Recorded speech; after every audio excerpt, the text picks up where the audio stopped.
Saudara, mari kita lanjutkan lagi di membaca diktat Eko Teologi Taiji bab 28 yang ditulis oleh Bapak Dr. Budi Mulawar Rahman. Dia yang memimpin kursus Eko Teologi di Kementerian Agama dan dosen di Sekolah Tinggi Filsafat Triarkara dan Paramadina.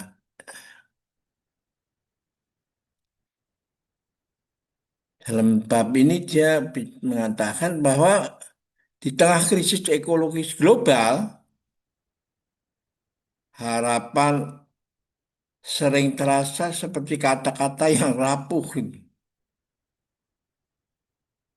Ia mudah dicurigai sebagai penghiburan kosong atau ilusi yang menunda tindakan nyata.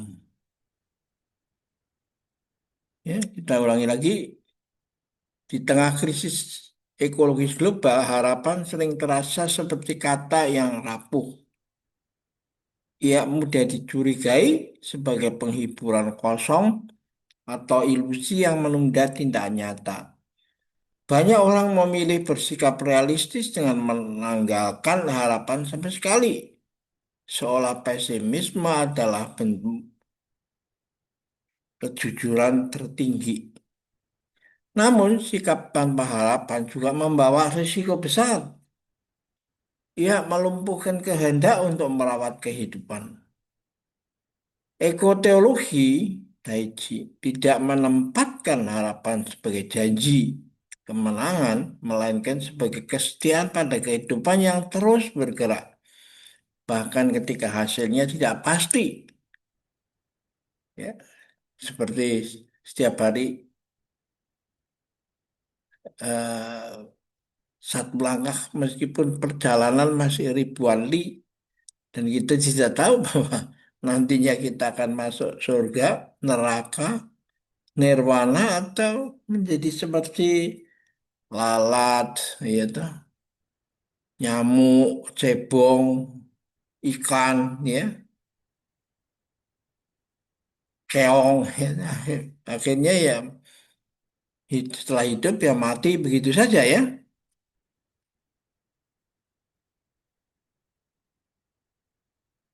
Dalam pengertian ini, harapan ekologis lahir bukan dari rencana besar, tetapi dari gerak yang sederhana dan setia. Tiap hari satu langkah ya.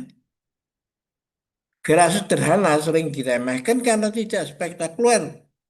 Dalam budaya yang memuja inovasi dan terobosan, kesetiaan pada hal-hal kecil tampak lamban dan tidak efektif.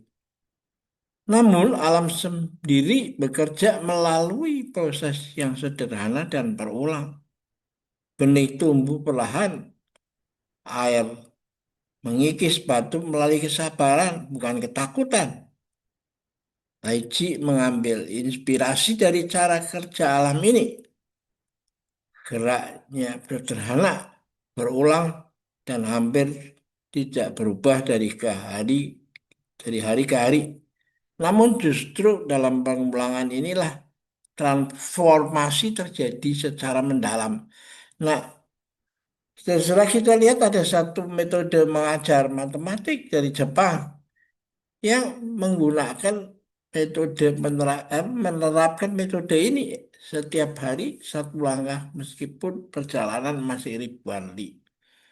Dulu kita pada waktu saya masih sekolah dasar, kelas 1, kelas 2 itu diajar menulis tebal tipis itu, ya, dan menulis indah itu. Dan ternyata itu karena kita sudah ada komputer dan lain-lain itu kemampuan itu hilang itu. Karena diganti oleh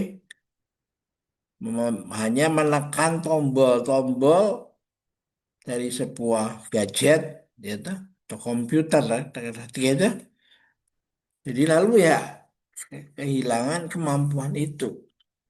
Mencongak juga sebenarnya metode yang sebenarnya intisarinya itu. Anda dengan perhitungan angka yang sederhana di, di challenge dengan pertanyaan-pertanyaan supaya bisa menjawab secara spontan, just in time ya. Bukan, ya nanti saya ambil dulu kalkulator, panggil kertas, ditulis begitu, 15 kali 3 berapa, ya. Enggak, bukan begitu. Ya. Lao Tzu menulis bahwa perjalanan 1.000 mil dimulai dengan satu langkah. Kutipan ini sering dikutip, tapi jarang direnungkan secara serius. Langkah pertama bukan sekedar permulaan, ya, teknis, melainkan komitmen untuk berjalan. Ya. Tai Chi adalah latihan berjalan semacam ini. Karena sudah ada yang pertama, lalu pertama itu diperbaiki menjadi kedua, ketiga, keempat terus ya. Kalau nggak pernah menjadi yang mulai, ya kita nggak ada yang perlu bisa diperbaikin, dah. Nah ini seringkali ya, dikutip begitu aja, tapi tidak ada yang menjalankan, ya tuh. Setiap hari praktisi kembali ke langkah yang sama, bukan karena tidak ada yang baru, tapi karena kesetiaan pada langkah itulah yang membentuk arah hidup. Ya. Harapan ekologis yang dibangun di atas gerak sederhana berbeda dari optimisme teknokratis. Ia tidak tergantung pada prediksi bahwa segalanya akan membaik, tapi pada pilihan untuk bertindak selaras dengan kehidupan di sini dan sekarang, ini pentingnya itu ya.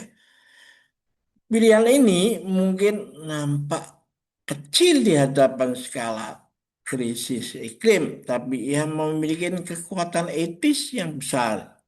Ia menegaskan bahwa nilai tindakan tidak ditentukan oleh besarnya dampak yang terukur, melainkan oleh kesetiaan pada kehidupan. Václav Havel menulis bahwa harapan bukan keyakinan, tetapi sesuatu akan berakhir baik, melainkan keyakinan bahwa sesuatu bermakna terlepas dari bagaimana akhirnya. Ya. Nggak peduli, kita jalan aja. Gitu. Nah, itu yang menarik karena umpamanya aja di Tiongkok sana itu semua rumah ibadah yang terutama Tao atau Buddhism itu ditaruhnya di gunung itu, bahkan di puncak gunungnya itu, ya. Mereka belum tahu Pak bagaimana mentransport barang-barang itu ke atas itu, tapi mereka sudah langsung kerja, taruh ikan aja di sini kita taruh, dan lalu besoknya ya kita kerjakan aja tiap hari ya. Nanti akhir ini saya akan ceritakan satu kisah klasik bahwa ada kakek dungu atau sinting yang memindahkan gunung itu ya. Terakhir bacaan bab jilid 28 ini ya. Pernyataan ini merangkum esensi harapan ekologis dalam teologi Tai Chi. Merawat bumi mungkin tidak menjamin keselamatan total, tapi ia tetap bermakna karena menegaskan siapa manusia memilih untuk menjadi. Tai Chi melatih makna ini melalui tubuh.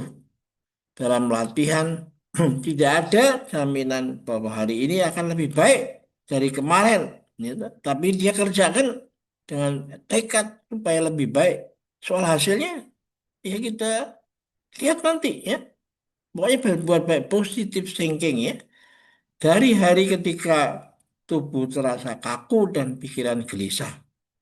Namun latihan tetap dilakukan. Kesetiaan pada latihan di tengah ketidaksempurnaan membentuk karakter batin yang mampu bertahan. Karakter inilah yang dibutuhkan dalam menghadapi krisis ekologis. di mana hasil sering tertunda dan tidak pasti. Ya. Harapan ekologis juga menuntut kerendahan hati. Banyak narasi penyelamatan bumi menempatkan manusia sebagai pahlawan yang akan menyelamatkan planet melalui kecerdasan dan teknologi. Narasi ini sering mengulang pada dominasi, yaitu justru menjadi akar krisis. Nah, Tai Chi menawarkan koleksi yang lembut. Dalam latihan, manusia belajar menyesuaikan diri dengan gaya gravitasi supaya dia tidak jatuh, tuh. Bukan menaklukkannya, ya, bukan menaklukkan gravitasi. Ia belajar mengikuti alur energi, bukan memaksanya. Harapan yang lahir dari sikap ini tidak bersifat heroik, tetapi partisipatif. Thomas Berry menekankan bahwa manusia perlu memahami dirinya sebagai partisipan dalam komunitas bumi, bukan sebagai pengelolanya yang terpisah. Harapan ekologis yang partisipatif tidak bertanya bagaimana manusia dapat mengendalikan masa depan, tetapi bagaimana ia dapat setia pada peranannya dalam jaringan kehidupan. Tai Chi melalui pengalaman tubuh yang terhitung dengan ruang dan napas membantu membentuk kesadaran partisipatif. Gerak sederhana juga mengandung dimensi politis yang halus dalam dunia yang menuntut kecepatan dan efisiensi. Memilih bergerak pelan dan penuh perhatian adalah bentuk resistensi.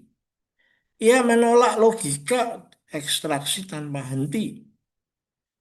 Tai Chi sebagai praktek gerak lambat menjadi kritik hidup terhadap budaya percepatan yang menggerogotin bumi. Harapan ekologis tidak selalu tampil sebagai protes keras. Kadang ia hadir sebagai kesetiaan pada ritme yang manusiawi dan ekologis. Ya, jadi makanya gerakan Tai Chi itu semakin lambat semakin baik. Ini ada maknanya di sini. Ya. Iwan Illich mengingatkan bahwa masyarakat modern sering kehilangan kemampuan untuk membedakan antara kebutuhan sejati dan kebutuhan yang diciptakan oleh sistem. Gerak sederhana Tai Chi membantu memulihkan kemampuan ini. Tubuh yang peka lebih mudah mengenali kapan cukup. Sudah cukup, ya. Dari kesadaran ini, gaya hidup yang lebih sederhana dan berkelanjutan dapat tumbuh tanpa paksaan moral. Harapan ekologis dalam gerak sederhana juga bersifat relasional. Ia tidak tumbuh dalam isolasi, tetapi dalam kebersamaan. Latihan Tai Chi sering dilakukan bersama di taman atau ruang terbuka. Gerak individu diselaraskan dengan gerak yang lain tanpa harus seragam. Kebersamaan ini menciptakan rasa bahwa manusia tidak sendirian dalam upayanya merawat kehidupan. Ini penting bahwa latihan bersama itu menimbulkan harapan, percayaan bahwa kita tidak hidup sendiri. Harapan menjadi pengalaman bersama, bukan beban individual. Hannah Arendt menekankan bahwa tindakan manusia memperoleh makna dalam ruang bersama, di mana pluralitas dihormati. Harapan ekologis membutuhkan ruang semacam ini. Ia tidak dapat dipikul oleh individu heroik semata. Tai Chi dengan kesederhanaannya menyediakan salah satu bentuk ruang bersama di mana harapan dapat dialami secara konkret. Gerak sederhana juga membuka ruang bagi kegembiraan yang tenang. Banyak diskursus ekologis dipenuhi oleh kecemasan dan rasa bersalah. Emosi-emosi ini dapat memotivasi dalam jangka pendek seperti busa limon ya, tapi sering melelahkan dalam jangka panjang. Nggak tahan itu kalau begitu ya. Tai Chi menawarkan sumber kegembiraan yang tidak bergantung pada konsumsi at- atau pencapaian ya. Kegembiraan muncul dari rasa selaras, dari tubuh yang bergerak tanpa paksaan. Kegembiraan semacam ini adalah bahan bakar penting bagi harapan ekologis yang berkelanjutan. Arnold Nice menekankan bahwa kegembiraan dalam kesederhanaan adalah ciri kehidupan ekologis yang matang. Harapan yang berakar pada kegembiraan tidak mudah padam karena ia tidak bergantung pada hasil eksternal. Tai Chi membantu menumbuhkan kegembiraan itu melalui pengalaman langsung, bukan melalui nasihat moral. Ya. Namun, harapan ekologis dalam gerak sederhana bukan tanpa ketegangan. Ia hidup berdampingan dengan kesadaran akan kehilangan yang nyata. Spesies punah, ekosistem rusak, dan banyak kerusakan tidak dapat dipulihkan sepenuhnya. Tai Chi tidak menutupi kenyataan ini. Ia mengajarkan bagaimana hidup dengan kehilangan tanpa membeku. Ya. Dalam latihan, setiap gerak berakhir dan digantikan oleh gerak yang lain. Kehilangan menjadi bagian dari alur, bukan akhir dari segalanya. Simon Weil menulis bahwa perhatian penuh terhadap realitas, betapapun pahitnya, adalah bentuk kasih yang paling murni. Harapan ekologis yang sejati tidak menghindari kenyataan pahit, tapi menghadapinya dengan perhatian dan kesetiaan. Tai Chi melatih perhatian ini melalui tubuh yang hadir sepenuhnya. Bab ini menegaskan bahwa harapan ekologis tidak perlu besar untuk menjadi kuat. Ia hanya perlu setia. Jadi sebenarnya kita hanya melatih kesetiaan itu pada setiap pagi. Setia pada gerak yang sederhana, simpel hanya menganggukkan kepala, menggelengkan kepala, memutar pinggang itu. Setia pada gerakan sederhana, pada ritme kehidupan, dan pada relasi yang menopang keberadaannya. Dalam dunia yang gemar mencari solusi spektakuler, ekoteologi Tai Chi mengingatkan bahwa masa depan sering dibentuk oleh kesetiaan pada hal-hal kecil yang dilakukan bersama. Melalui gerak Tai Chi yang pelan dan berulang, manusia belajar bahwa harapan bukan sesuatu yang ditunggu, tapi sesuatu yang dijalani. Setiap langkah yang diambil dengan perhatian adalah pernyataan bahwa kehidupan layak dirawat, meskipun hasilnya tidak pasti. Dan mungkin justru dalam kesederhanaan yang setia inilah bumi menemukan sekutu yang paling dapat diandalkan, manusia yang berjalan bersamanya. Satu langkah demi satu langkah ya. Ini sebelum daftar pustaka saya ingin menceritakan sebuah cerita di satu gunung tinggal sebuah keluarga besar yang hidupnya dari pertanian. Nah, setiap pagi warga itu selalu berangkat subuh untuk membawa barang pertaniannya, hasil pertaniannya ke pasar dengan naik gunung itu. Nah, mengamati hal itu yang sudah terjadi bertahun-tahun, sang kakek yang ada di keluarga besar itu satu hari sampai kepada satu ide, kenapa nggak kita terobos saja, pindahkan gunungnya itu, kita gali, buat jalan supaya bisa lebih pintas ke cepat ke pasar sehingga orang bisa pulang pada hari yang sama setelah menjual barangnya toh. Nah, ide itu langsung disampaikan pada anak cucunya dan lalu dibuat rapat keluarga dan kapan mau mulai ya jangan lama-lama besok aja. Apain sebulan 2 bulan lagi? Nggak. Langsung besok. Lalu dikerjakan oleh kakek itu besoknya sama anak-anaknya toh. Dan melihat orang begitu banyak apa atau orang bekerja tiap pagi mencangkul ya orang-orang yang lewat itu bingung itu ngapain orang itu tiap pagi selalu ada aja yang mencangkul apa yang mau dicapai itu. Nah, tetangga sebelahnya ada kakek pintar itu yang datang mengatakan kepada kakek bodoh itu, lu ngapain itu? Mau apa? Mau nyangkul tiap pagi. Si kakek Sinting ini kali ya, kakek nyentrik itu dibilang, saya mau memindahkan gunung supaya kalau ke pasar bisa pulang hari daripada manjat gunung pulang mesti nginep tuh. Diketawain oleh si kakak pinter itu. Sampai mati pun nggak bisa kamu kerjakan ini, tuh. Nah, lalu si kakek bodoh ini, Sinting ini, Yugong Yisan itu. Ini ceritanya cerita kuno, tuh.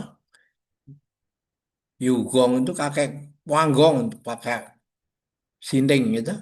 Dia main, siapa bilang, tiap hari kan tanah nggak bisa tumbuh. Kalau saya kikis 1 sentimeter ya, dia akan berkurang. Nah, itu tingginya, toh. Kalau kita kerjakan terus-menerus, ya lama-lama terbentuklah jalan menuju pasar, ya. Jadi tidak ada masalah itu. Tanah itu gunung itu barang mati yang nggak bisa tumbuh. Sedangkan keluarga saya, kalau saya mati, anak saya melanjutkan.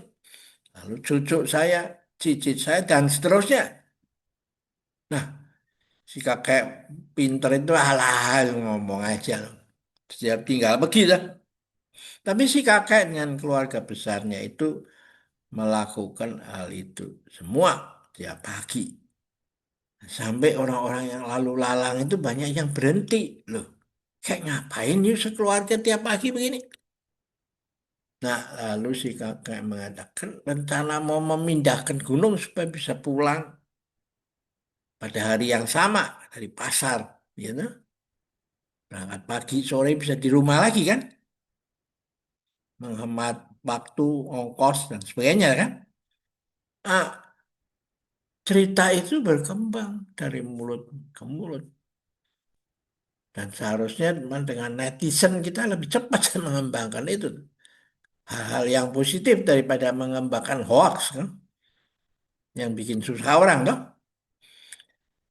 Nah, mendengar itu semua penduduk yang maksudnya benar juga ini tadi bisa si kakek tua Wanggong ini, maksudnya tua Sinting ini.